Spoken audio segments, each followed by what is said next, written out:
The galaxy had waited for this moment for more than 100 years. For the first time in history, humanity was invited to join the Galactic Council, the most powerful group in the universe.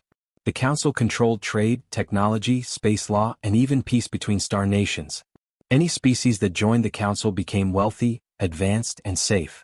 To humans, this was a dream. On Earth, people celebrated in the streets. Fireworks filled the sky. News channels repeated the same message again and again. Humanity has finally been accepted. Children waved flags and old leaders cried on live television. Humanity believed a new age was beginning, an age without war, without fear, without hunger.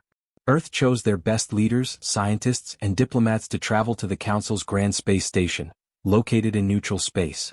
The station was massive, shining like a golden star, with thousands of ships around it. Humanity trusted the Council. They thought this invitation meant friendship. They had no idea what was waiting for them. Inside the Earth delegation ship, President Elias Ward stood near the main window, watching the giant station grow larger. "It is beautiful," he whispered. Beside him, Dr. Ava Chen, Earth's top scientist, nodded. "This is the future," she said with a smile. "No more wars. No more fear." General Marcus Hale did not smile. He kept his arms crossed. "I don't trust them," he said quietly. "The Council has never accepted a young species before." "Why now?" Ava laughed. "Because we proved ourselves. We advanced fast. We made peace on Earth. We are ready." The general did not answer, but his eyes stayed hard. Something felt wrong to him. He could not explain it. When the human ships arrived, the Council gave them a grand welcome. Music played, lights flashed, and alien leaders smiled with open arms. Thousands of alien diplomats watched from balconies.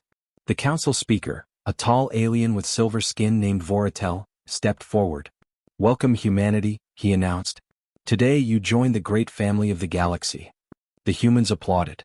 Cameras recorded everything. Billions on Earth watched live. President Ward stepped up and bowed slightly. "Humanity is honored," he said. "We look forward to a future of peace and cooperation." His voice was full of hope. But behind the Council members, several alien leaders exchanged dark looks. Their smiles were fake. The ceremony continued. Speeches, greetings, gifts. Then Voratel raised his hand. "Now," he said, "we begin the final step. The peace agreement signing." A long table appeared. Human leaders sat on one side, Council leaders on the other. A document was placed in front of them. It promised shared technology, open trade, mutual defense, peaceful future. It sounded perfect. President Ward picked up the pen. But General Hale suddenly felt a cold chill. He looked around. Why had the guards moved closer? Why were the exits closing? Why did the lights dim slightly? He leaned toward Ava. "Something is wrong," he whispered. Before she could respond, Voratel spoke again, his voice lower, colder. "The galaxy must be protected." The humans paused. "Protected from what?" Voratel's smile changed. "Protected from you." Before anyone could react, alarms flashed red. A hidden device activated under the table, sending a pulse through the station. Human communication systems shut down instantly. Human ships outside the station lost power. General Hale jumped to his feet. "It's a trap." Guards surrounded the humans, weapons raised. Ava tried to access her datapad, but it was dead. President Ward looked shocked. "What?" "We came in peace." Voratel leaned close, his eyes filled with fear and hatred. "Humans learn too fast. You grow too quickly. In 50 years you will surpass us. In 100 you will rule us." He whispered. "We cannot allow that." Outside the station, Earth's fleet of ships drifted helplessly. Engines failed, shields dropped, communication died. Council warships moved into position like hungry predators. General Hale shouted, "Release our ships. This is a crime." Voratel shook his head. "No. This is prevention." He raised his hand. "Fire." Through the station windows, the humans watched in horror as bright beams of energy streaked toward their ships.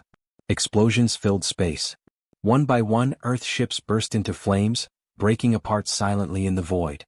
Thousands of humans died in seconds. Ava screamed. President Ward fell to his knees, tears streaming down his face. General Hale slammed his fist against the window. Humanity had trusted the Council, and the Council betrayed them. Inside the station, guards forced the remaining humans to the floor. Voratel looked down at them with cold eyes. "Humanity will not rise," he said. "Your planet will follow." He pressed a command panel. A powerful wave weapon fired toward Earth across space. The Council believed that this single shot would destroy the entire planet. They expected to see Earth burn on their screens. But instead, the screens went black. No signal. No explosion. No confirmation. Just silence. Voratel frowned. What happened? A technician shook with fear. Sir. Earth did not respond. Our sensors cannot read anything. It's like the planet disappeared. Everyone stared at the blank screen. General Hale slowly smiled, a dark, dangerous smile. You fools, he said quietly. You think you destroyed us. But you don't understand Earth at all. His voice turned cold. Now Earth is awake. The Council members suddenly felt uneasy. For the first time, fear touched them. Something had gone wrong. Very wrong. And deep inside the void of space, far beyond their understanding, Earth remained silent. But silence was not safety. Silence was the warning. Silence was the beginning. The Galactic Council chamber was usually loud, full of arguments, politics, and deals. But now it was silent. Every council member stared at the dark screen where Earth should have appeared. No flames. No explosion. No debris. Just emptiness. Voratel clenched his jaw. This is impossible, he said. The weapon has never failed. A technician checked the controls again, hands shaking. Sir. The weapon fired correctly. Power levels were full. It should have destroyed Earth. Then why do we see nothing? Another leader demanded. The technician swallowed. Because something blocked our scans. The room filled with nervous whispers. Block scans? No species had ever blocked council weapons before. Meanwhile, in the holding chamber, the surviving human delegation sat under guard. President Ward stared at the floor, grief heavy in his heart. My people, he whispered. All gone. Ava sat beside him, wiping tears. General Hale did not cry. He stared straight ahead, mind racing. Earth is not dead, he said quietly. President Ward looked up with disbelief. Hale, they destroyed our fleet. They fired a planet killer at Earth. Yes, Hale answered.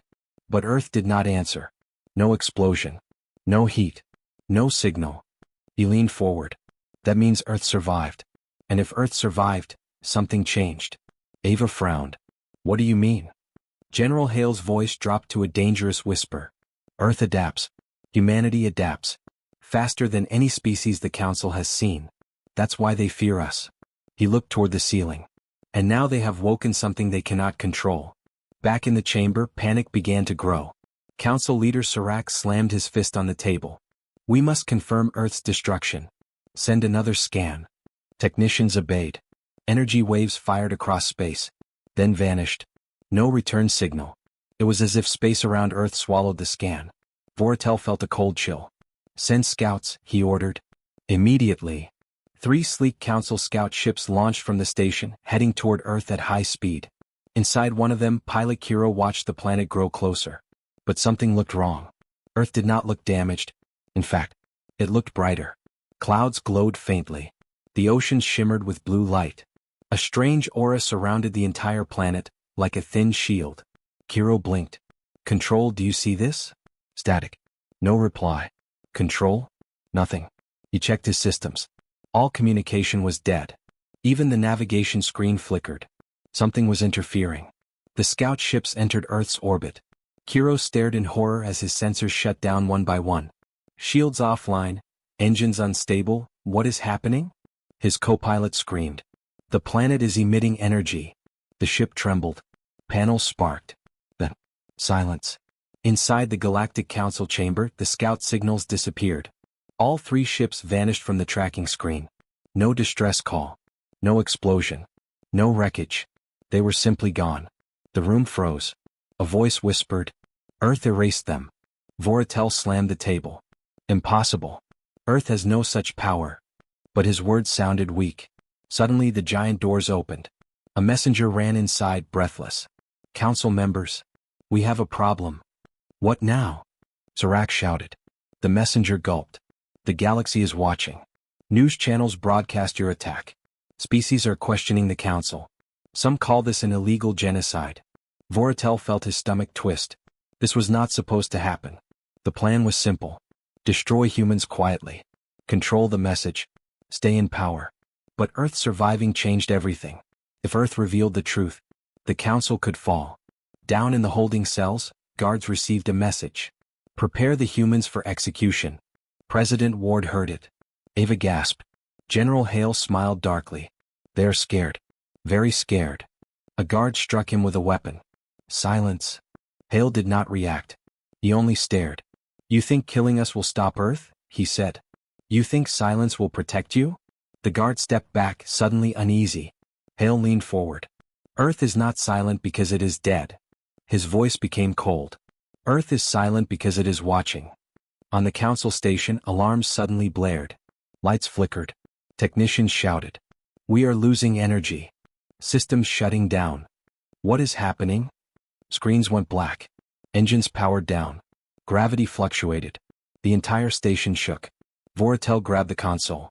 Report. A terrified technician screamed. Something is draining our power. It's coming from Earth. Voratel froze. Earth was absorbing their energy. No species had ever done that. Not even the oldest civilizations. Then every speaker on the station crackled. A voice played. A human voice. Come, Cole. You betrayed us. Everyone stared in shock.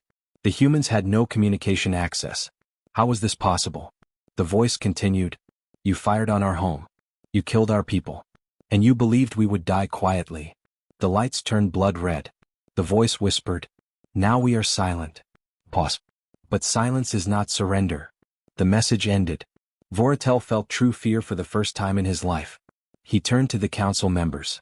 We must destroy Earth immediately, before they strike back. But another leader shook his head. How? Our scans fail. Our ships vanish. Our weapons do nothing. Silence fell again. President Ward's final broadcast played in Voratel's mind. Humanity only wanted peace. And now the council had turned that peace into war.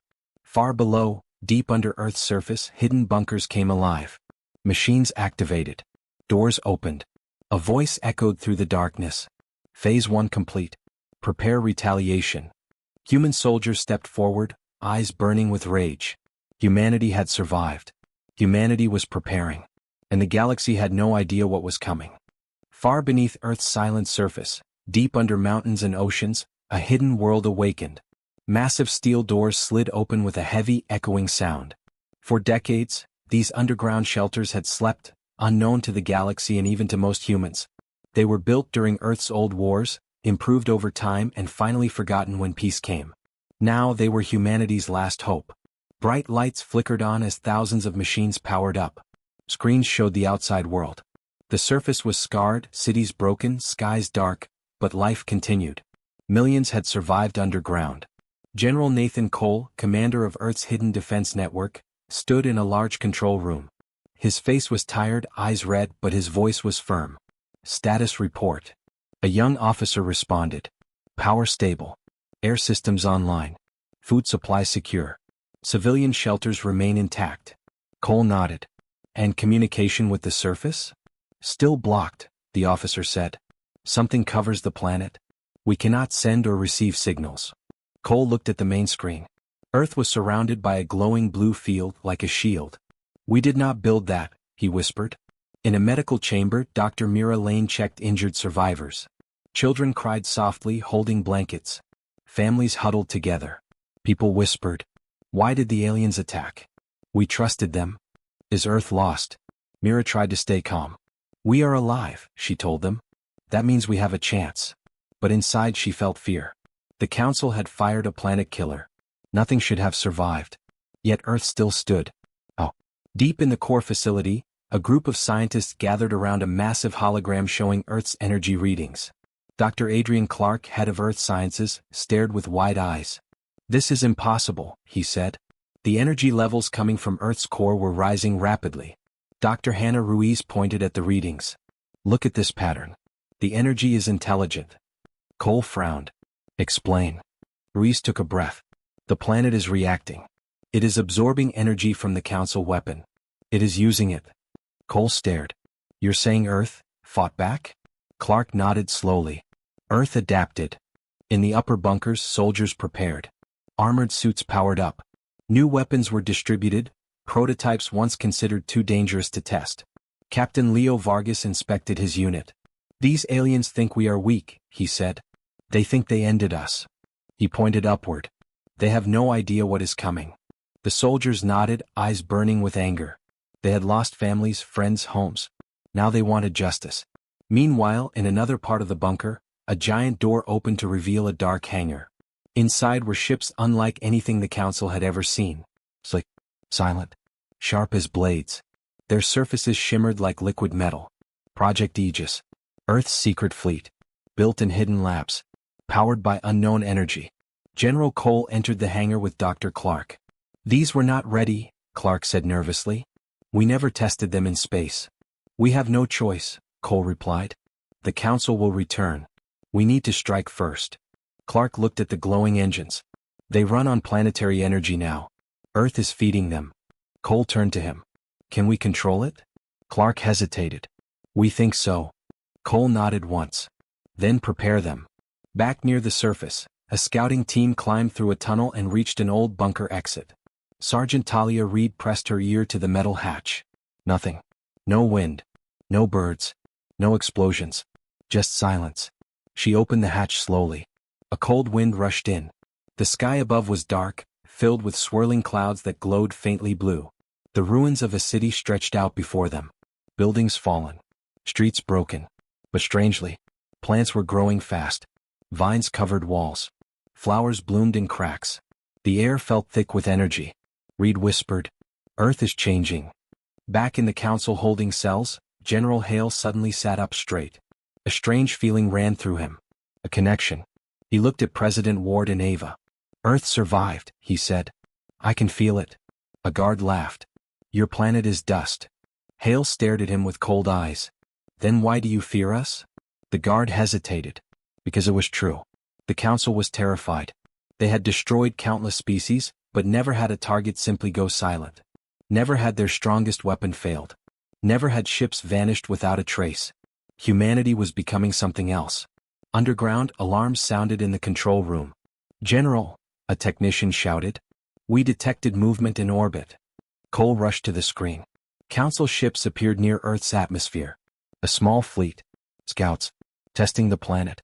Cole clenched his fists. They want to confirm the kill. Should we fire? Captain Vargas asked. Cole shook his head. Wait. The screen showed the council ships drifting closer. Then, they flickered. They twisted. They dissolved. Gone. No explosion. No debris. Just disappearance. The control room fell silent. Dr. Ruiz whispered. The planet erased them.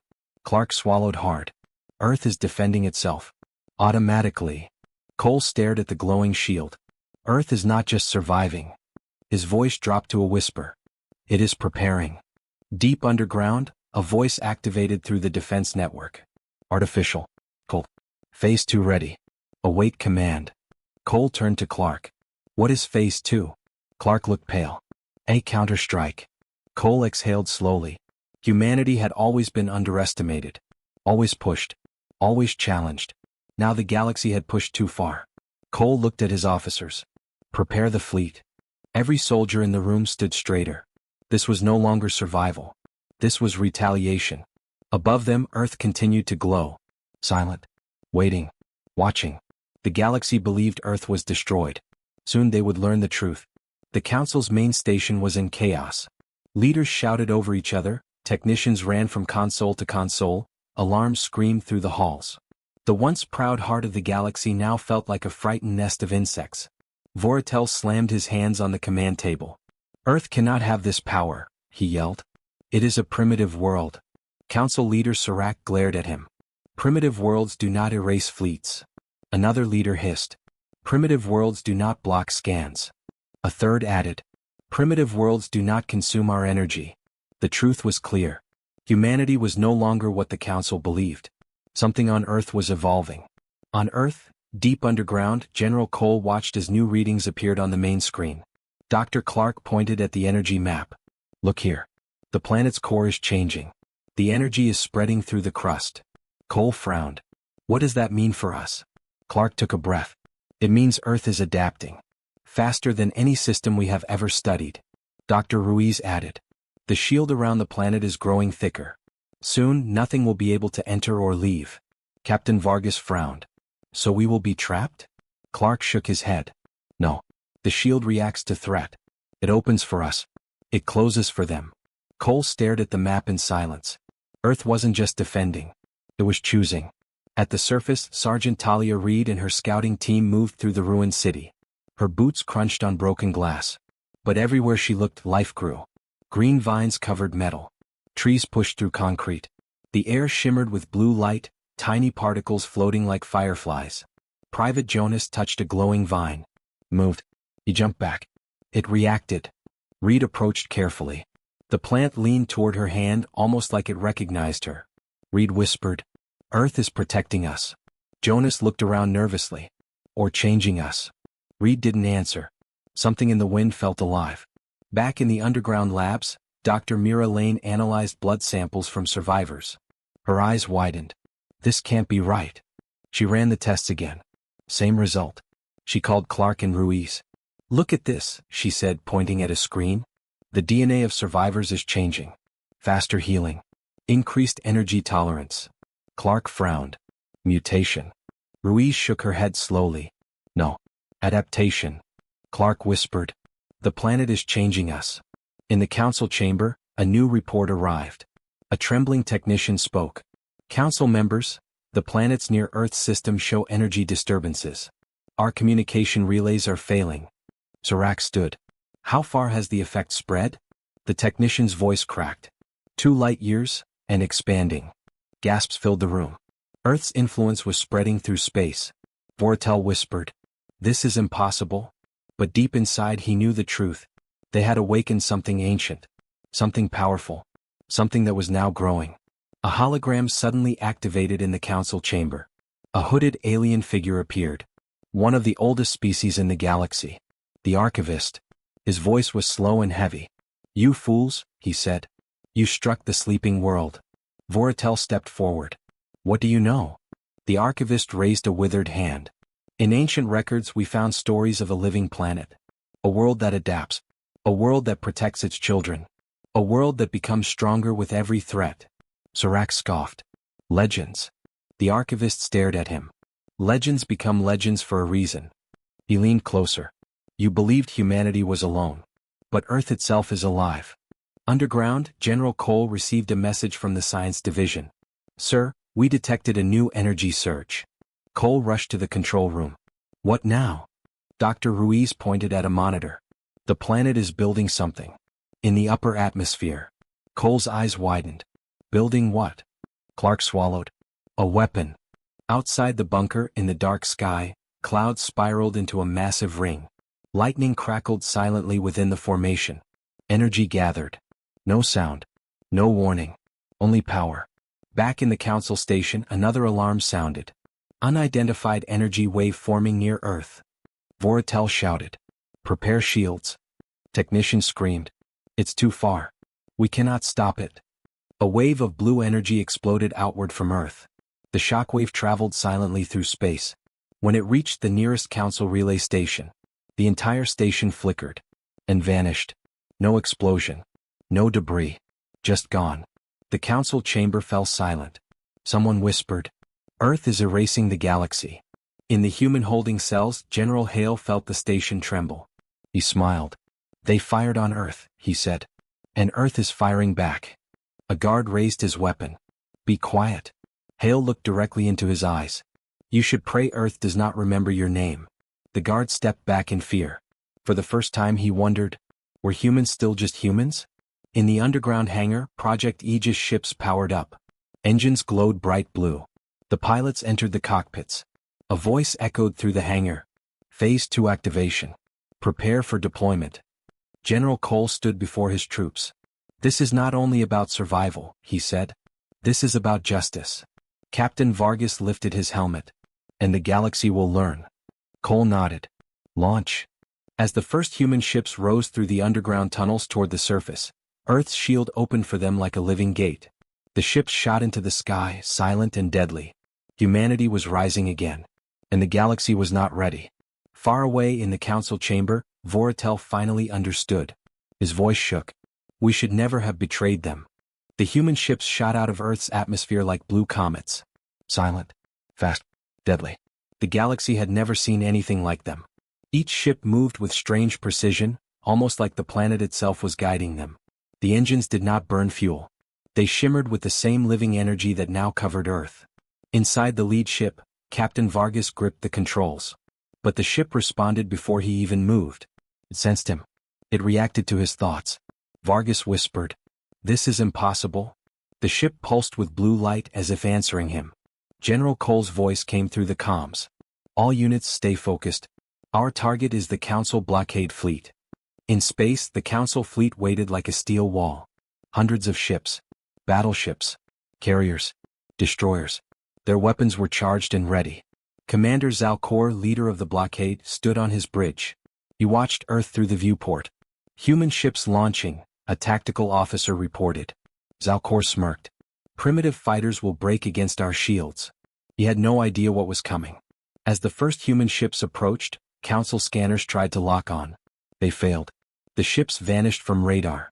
Zalcor shouted, "Where are they?" A panicked officer stared at his screen. They disappeared. Then the attack began. A human ship reappeared behind a Council destroyer and released a thin beam of blue energy. No explosion. No fire. The destroyer simply dissolved into light and vanished. Zalcor froze. What was that? The officer trembled. It is the same effect as the planet's energy wave. Matter erasure. Zalcor whispered. They are using the planet itself as a weapon. On the lead ship, Captain Vargas felt the ship pull toward another target. He didn't resist. He trusted it. The ship dove between two enemy cruisers, avoiding fire with impossible movements. Private Jonas, now in the gunner's seat, yelled, "I'm not even aiming. The ship is doing it." The ship fired again. Another cruiser vanished. The Council fleet began to panic. In the Council station, Voratel watched the battle feed in horror. "This cannot be," he shouted. A scientist responded. "The human ships are linked to Earth's energy field.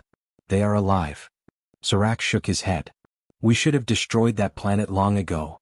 The archivist appeared again as a hologram. "You tried," he said. "And now it protects its children."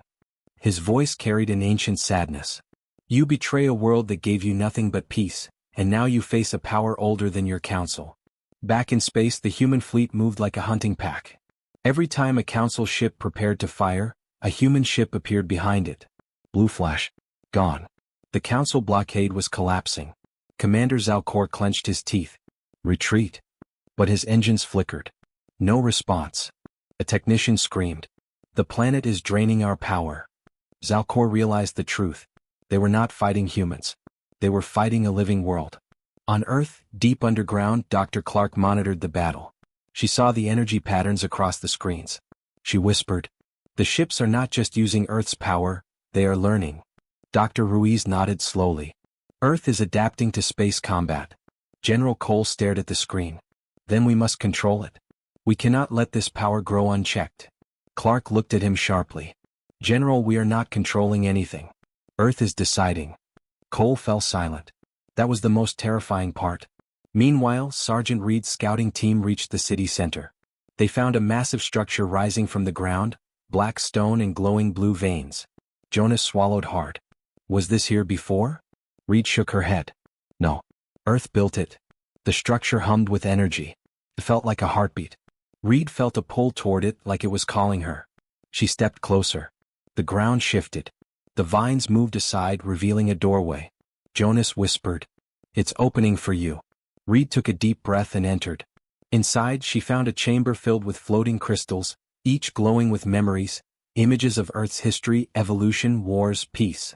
Voices whispered around her. Not words. Feelings. Fear. Pain. Hope. Earth was showing her its past. Then she saw something new. A vision. Humanity standing beside alien species. United. Powerful. But then she saw betrayal. The Council. The attack. And Earth awakening. Reed staggered back. Earth was not acting blindly. Remembered. And it was angry. In space, the last Council carrier tried to escape. Captain Vargas' ship sensed it and pursued. But before it reached the target, something unexpected happened. A massive red portal opened in front of the carrier. A new fleet emerged. Dark. Silent. Unknown. Vargas' eyes widened. "What is that?" General Cole received the same feed. His face turned pale. That is not Council technology. Dr. Ruiz gasped. Another faction. Another empire. Clark whispered. They were watching. In the Council chamber, alarms blared. A terrified officer shouted. Unknown fleet entering the system. They are not ours. Serac stared in shock. This is impossible. Who called them? The archivist lowered his head. They sensed Earth's awakening. His voice grew grim. And they want its power. Human ships stopped firing. Council ships stopped fleeing. Both sides now faced the new arrival. The massive dark flagship opened like a jaw. A deep, mechanical voice echoed into every ship, every station. The harvest begins. Humanity had struck back. But now something far worse had arrived. Something that did not want peace. Something that did not want control. It wanted the living planet itself. Silence fell across space. Human ships. Council ships. All weapons stopped. All engines froze. Every screen showed the same terrifying sight. The dark fleet. No lights. No windows. No visible engines. Just massive black shapes drifting forward, like shadows breaking free from the void. Captain Vargas felt cold air fill his lungs. His voice shook. Are those ships alive? Nobody answered. Because no one knew. The lead harvester ship moved closer. Its surface rippled like liquid metal.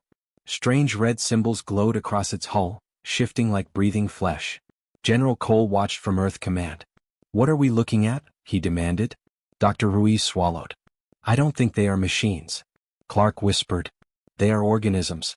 Living ships. Her hands trembled. This fleet is not built. It is grown. On the Council flagship, Commander Zalcor stared in horror. These legends were true. A junior officer turned to him, confused. Legends? Zalcor nodded slowly. Our oldest records speak of them. A race that roams galaxies searching for powerful worlds. He lowered his voice. They consume living planets. The humans heard the same deep voice again. Not through speakers. Inside their minds. The world awakens. It must be harvested.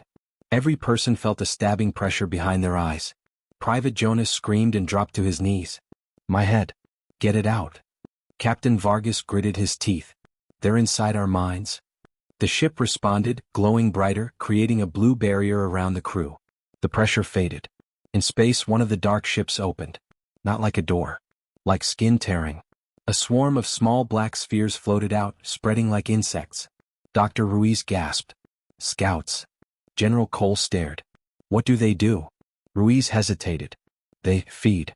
The spheres reached a damaged Council destroyer. They attached themselves to the hull.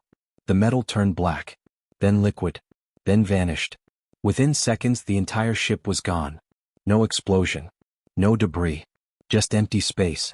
Commander Zalcor whispered. They eat matter. A harvester scout touched a Council escape pod. Inside, terrified soldiers screamed as the metal melted around them. Their voices cut off. The pod disappeared. Captain Vargas felt his stomach twist. This is not war.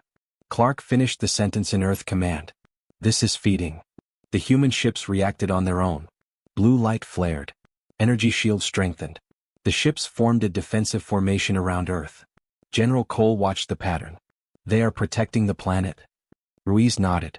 Earth knows this threat. Clark whispered. Earth has faced them before. Everyone stared at her. What do you mean? Cole asked. Clark pointed to Reed's feed from the underground chamber. The visions. Earth remembered something ancient. Deep underground, Sergeant Reed still stood in the crystal chamber. New images flashed before her eyes. Ancient skies. A world covered in blue forests. Living cities. Then darkness. Black ships. Red symbols. The same harvester fleet. Reed gasped as she felt the planet's fear. A voice formed in her mind. Not words. Emotion. Pain. Loss. Hunger. Revenge. Earth had been harvested once. Long ago. And now the harvesters had returned. Back in space, the harvester fleet moved toward the planet. Their shadows swallowed light. Human ships fired blue energy beams. The beams hit the harvesters. And vanished. Like they were swallowed. Private Jonas yelled. They're absorbing the attacks. Captain Vargas clenched his fists. Then how do we stop them? No one knew. Suddenly, one harvester ship aimed at Earth. A massive red beam charged. The ground trembled. Clark screamed. It's targeting the core. The beam fired. But before it hit, Earth reacted. A pillar of blue energy burst from the planet's surface, striking the beam, splitting it. The shockwave threw ships in every direction. Human. Council. Harvester. In the council chamber, chaos erupted. Serac shouted, "We must flee." Voratel shook his head. "They will follow. They always follow." The archivist appeared again. His expression grim. "You brought this upon yourselves." Serac grabbed him. "You knew." The archivist nodded. "Yes. The harvesters come only when a world awakens." The council feared Earth's power, but the harvesters hunger for it. In space, the dark flagship opened wider. A terrifying shape emerged. A massive creature. Part machine. Part flesh. Thousands of glowing red eyes blinked. A mouth formed from metal plates and bone.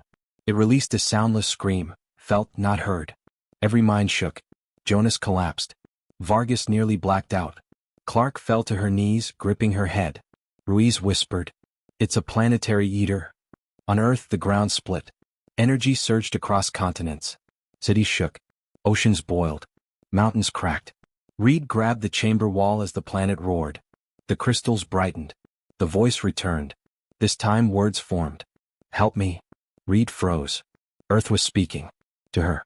General Cole shouted orders. "All forces fire. Everything we have." Human ships unleashed a massive blue blast. Council ships joined, desperate. The energy hit the creature. For the first time it recoiled. Red lightning shot from its body. The harvesters screamed. Captain Vargas' ship pulsed with blue light. He felt a connection. With Earth. With the ship. With Reed. A single thought entered his mind. "Join with me." His eyes widened. Earth did not want to fight alone. It needed a human bond. A pilot. A voice. A champion. The harvester fleet regrouped. More portals opened behind them. More ships coming. Clark whispered in horror. "This is only the beginning." Captain Vargas sat frozen in his chair. The voice in his mind was calm. Ancient. Strong. "Join with me." He felt the ship waiting, like a living creature holding its breath. General Cole shouted through the comms. "Vargas. Focus. We need you to lead the attack." But Vargas barely heard him. The connection grew stronger. He saw visions. Earth as a young world. Blue oceans. Green forests. Then the sky turning black. The same harvester fleet descending. Cities of living stone screaming. The planet ripped open. Its core drained. Its life stolen. Earth remembering the pain. Earth fearing it again. Earth refusing to die.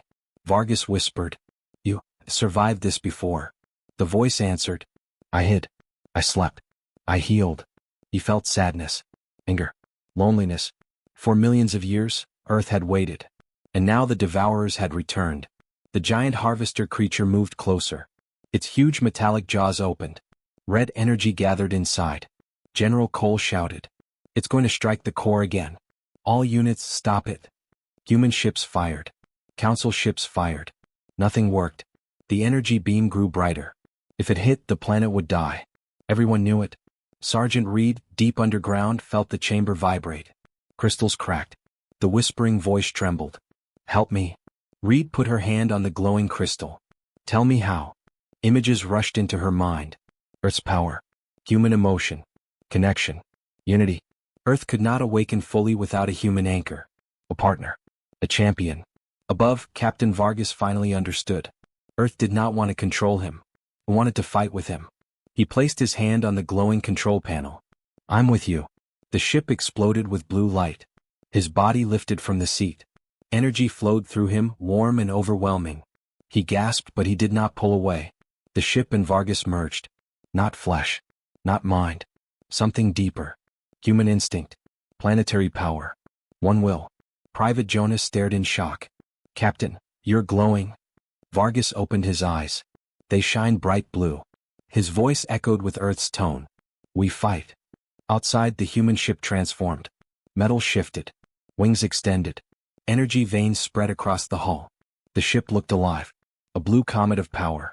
The harvester creature turned, sensing the new threat. Its red eyes locked onto Vargas. A deep voice filled space. "You cannot stop the harvest." Vargas answered with two voices speaking as one. "We are Earth." The creature fired its massive red beam. Vargas' ship surged forward. Blue energy erupted from its core. The two beams collided. Red and blue clashed. Space warped. Stars flickered.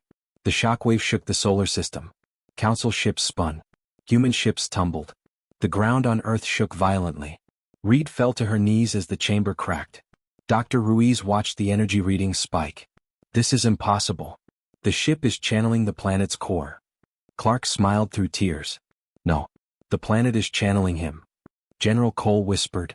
Come on, Captain, hold. The red beam pushed harder. The creature roared without sound. The blue light began to weaken. Vargas screamed as the pressure crushed his mind. Earth's pain filled him. Its fear. Its memories. He saw humans fighting wars. Hurting the planet. Burning forests. Poisoning oceans. He felt Earth's sadness. Then he felt something else. Love. Human love. People protecting each other. Saving animals. Planting trees. Holding their children. Hope. Earth did not just fear death. It wanted to live with humanity. Not alone. Vargas shouted. We protect each other. Blue light exploded outward. The beam turned bright white. It tore through the red energy. It hit the harvester creature directly. The creature screamed. Its armor cracked. Red symbols flickered. The massive jaws shattered. The entire body began to dissolve into light. The voice faded. The harvest ends. Then silence. The creature vanished. The harvester fleet reacted instantly. Ships turned. Portals reopened. They fled. Running from the awakened world. Running from Earth. Running from humanity. Within seconds they were gone. Only silence remained. Human ships floated in shock. Council ships drifted powerless. Everyone stared at the empty space where death had stood. General Cole slowly sat down. My God. Dr. Ruiz wiped his eyes. We survived. Clark shook her head. No. We won. But then Jonas noticed Vargas. Captain? Captain? The blue glow faded. Vargas slumped forward. His body looked weak and pale. Jonas grabbed him. Stay with us. Vargas opened his eyes slightly. He smiled. We did it. Earth is safe. His voice faded. The ship gently lowered him into the seat, like a parent placing a child to rest. Deep underground, Reed heard the voice again. Soft. Grateful. Thank you. The chamber dimmed. The doorway closed. Earth returned to silence. In the council chamber, Serac stared at the screens. We cannot fight them now. Earth is too dangerous. Voratel nodded. Then we must make peace. The archivist smiled sadly. It is too late for control. But not too late for respect. On Earth, people looked up at the sky. Some cried. Some cheered. Some prayed. They all felt it. The planet lived. Awake. Watching. Protecting. Captain Vargas breathed slowly. Jonas held his hand. Captain, what now? Vargas whispered. We rebuild. We grow. And if they return. His eyes glowed faintly blue. We will be ready. Earth pulsed with quiet power. For the first time in millions of years. It was not alone.